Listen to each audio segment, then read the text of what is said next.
Welcome back to Fantasy Fanatics on SportsTownChicago.com. I'm Ryan Stuprich. And I am Ryan Risky. And now joining us on the Illinois Center for Broadcasting hotline, you can follow him at DailyBlitz_61. We have Chris Simpson from the Daily Blitz. What's going on? Not much, man. How you guys doing? We're doing good. And how is the world of sports, before we get into anything, how's the world of sports going? Oh, man, it's fantastic. I agree. It's going better. Well, thank you. It's going a lot better than I think it could have ever gone. I have a lot of big plans for this, so, I'm running that. I'm running the Daily Blitz. Now, heading into fantasy, what do you think about adding Ryan Mallett? Say it again. Now that we head over to fantasy, what do you think about someone adding Ryan Mallett to their fantasy roster? It's definitely a possibility. Even if you need a quarterback right now, and if he's available, why not pick him up? Right, and then, of course, another guy is Hoyer, and, of course, he's going to be playing against Ryan Mallett today. That could be an underrated matchup as far as quarterbacks are concerned, right? Yeah, very, and I actually have him on one of my leagues, Ryan.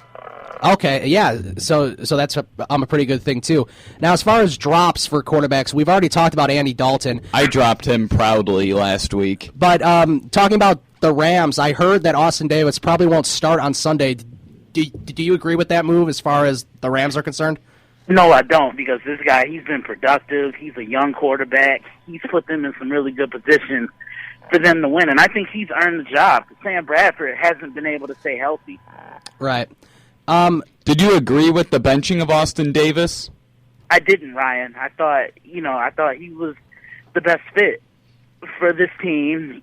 He took care of the ball. Yeah, he made a couple of mistakes here and there, but he, like I just said, he put them in a really good position to win football games. Right, and he didn't even have a very strong supporting cast. Let's move on to running backs. As far as like the ads for any of the running backs, are there any people that you can see who are worthy of starting this week? You said running backs? Yeah. Running backs, you can get the kid from Baltimore for Forsett. He's been pretty serviceable for the Baltimore Ravens this year. Le'Veon Bell, I think, is a good guy to start. Right. If only they were on the market in our leagues. Right, yeah, right, that's true. Right. Chris Anderson of the Denver Broncos. Yeah. Because he's projected to get at least 15 points, and I picked him up. Now, do you think he'll get more touches than Monte Ball this week? Say it again? Do you think he'll get more touches than Monte Ball? Yeah, definitely, because I think he's hurt right now, if I'm not mistaken. Or is that Hillman? That's Hillman that's injured. Ball's coming back from his groin injury. I think he can. Now, do you think that the Monte Ball days are over in Denver with Hillman and Anderson looking really good? I wouldn't say they're over. I think they could use them in some type of capacity. I know they were really dependent on this to be that next star. After losing Noshawn Moreno, who I thought was a very vital piece to what they did in Denver last year, getting to that Super Bowl, you bring in a guy like Monte Ball, and he hasn't really lived up to the expectations, especially with who he has as his quarterback. So you have no choice but to be great. And Peyton is going to get on guys if you're not doing your job. All right, let's move right into the NFL Week 11. The Bears and Vikings, of course, this is the battle for last place in the NFC North. If there's any player on the Bears that needs to have a big game to beat the Vikings, who do you think that is? The whole team. Forte. It has to be that Forte, and I say that right. Because the Bears, they're trying to put games in the hands of Jay Cutler, which they should. You paid them all this money to do so, but it's not working. With your offensive game plan, they haven't won a game at home yet. Let Matt Forte touch the ball. That'll open up the passing game because teams are going to load the box trying to take him away. He's one of the best all-around running backs in football. Now, Brandon Marshall is projected to not do that great in fantasy. I believe only 49 yards in ESPN leagues. Do you think he's going to do better than that? Because I think they're mostly going that based on his ankle injury, which the Bears say isn't a big deal. Yeah, I think he could. He needs that one game because he's done a lot of talking this year. He signed a contract extension during the offseason, too, and he just hasn't been getting it done. Let's move on to another game that's a pretty important game between the Houston Texans and the Browns. If the Texans win, they'll move to 500, but the Browns could continue to make some noise in the AFC North. Yeah, and I think they do. I like Cleveland in this one, and they're a team. So many guys turned their head coaching opportunity down, except for one. That was Mike Pettin. They're taking care of Hoyer. They're protecting him. They run the football, and they play good defense. They kind of remind me of the Detroit Lions of the AFC. Have talent across the board, big, strong, physical guys on both sides of the football. It was just a matter of time. When were they going to put it together? Right. Now, going to the Giants game, I know Rashad Jennings is making his return from a knee injury. What do you think his impact will be against the 49ers? They're going to need him, Ryan, because he was brought in to run the football, and before he went down, he was doing pretty well. He had a pretty good game, but injuries will plague you. Injuries will slow you down. I do think San Fran beats them, though. I just think the Giants right now aren't a good football team. They beat themselves. They lack discipline across the board. They miss gap assignments. They don't tackle, and they don't protect Eli. Eli's having a great year, but it's the others around him not stepping up. Yeah, he doesn't have the best. And this team really misses Victor Cruz. Right, he doesn't have the best supporting cast around him, and it's mostly really young guys too. They don't really have any deep ball threats, and he can throw the ball deep. Right, and that's the thing. And Victor Cruz, that's a huge loss for them. He fills the void. Nobody can fill that void because he's not only a leader amongst that team, but he's a leader amongst his position. Now, if the 49ers, if they do win this game, do you think that their season can somewhat be saved as far as trying to beat out Seattle for in Arizona? Well, I think they saved their season last week, and they have to play the same type of football that they did in New Orleans last Sunday. They ran it 32 times, and they passed it 32 times. Pound Frank Gore. You pound Carlos Hyde. They refound their identity. They were physical up front. And, yeah, their defense doesn't have Patrick Willis for the rest of the year, but they get Alden Smith, and I think he's a top-5 player when he's on defensively. Now, what's happened to Larry Donnell? He had a great start to the season, and then Victor Cruz goes down with the injury, and it was expected that he'd get more targets and make a bigger impact in the passing game, and he's really not really doing anything. Well, I think teams are preparing to stop him, Ryan. And, you know, that's just what it is. When you're a tight end like that, you want him to be used in the red zone. In the red zone, and they're taking him a third down. There's another big game, and this one is against the Seahawks and Chiefs.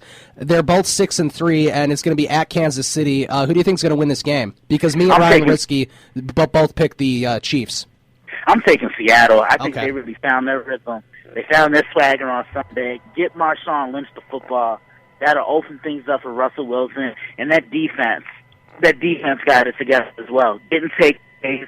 But they're missing Brandon Meebane up front. He's a big piece to what they do as far as the run on the interior. But I think Seattle can come out and get the job done. Take away Jamal Charles, limit his big play, and put the game in the hands of Alex Smith.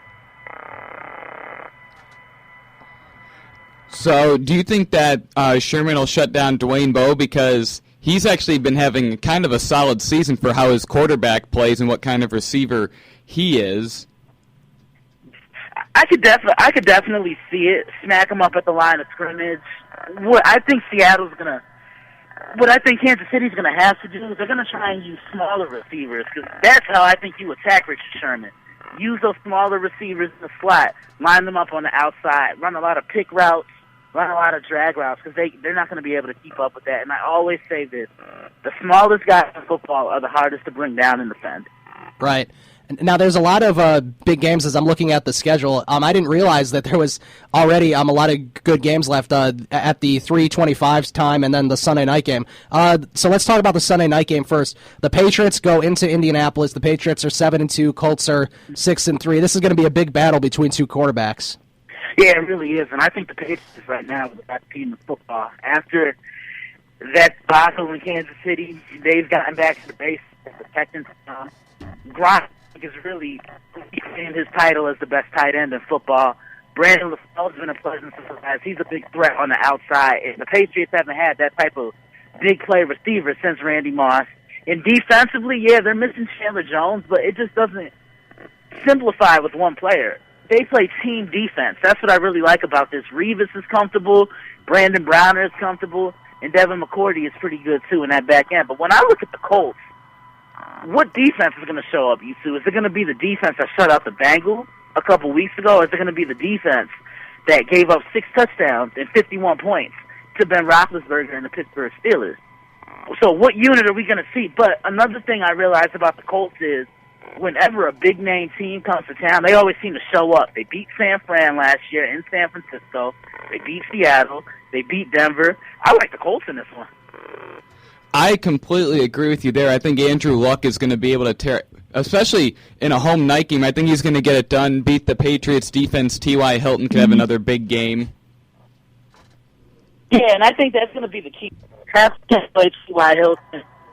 Come up, play him in the man coverage underneath. Have a safety because he likes to run the deep route. Prevent him from taking the top off your zone defense. The Lions and the Arizona Cardinals are going to be playing. Of course, the Cardinals are without Carson Palmer for the rest of the year, but the Lions are rolling right now. Do you think that they go into Arizona and can beat the Cardinals? I do.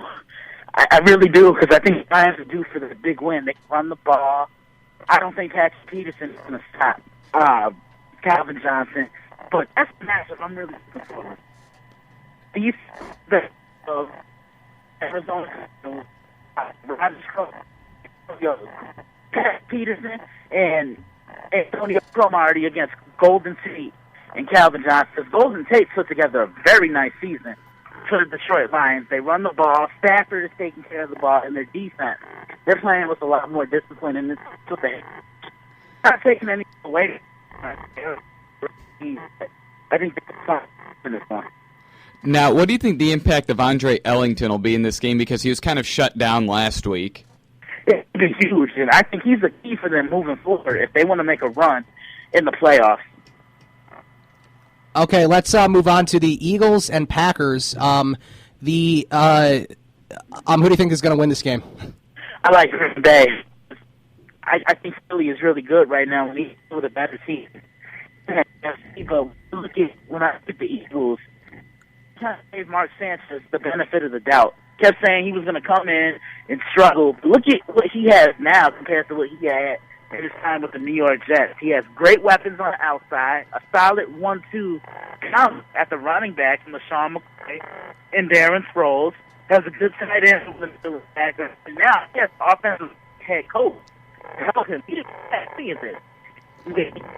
Ryan is a defensive-minded guy. In Green Bay, Sunday night, that was the most complete game I think anybody's seen the Packers play in a long time. They ran it.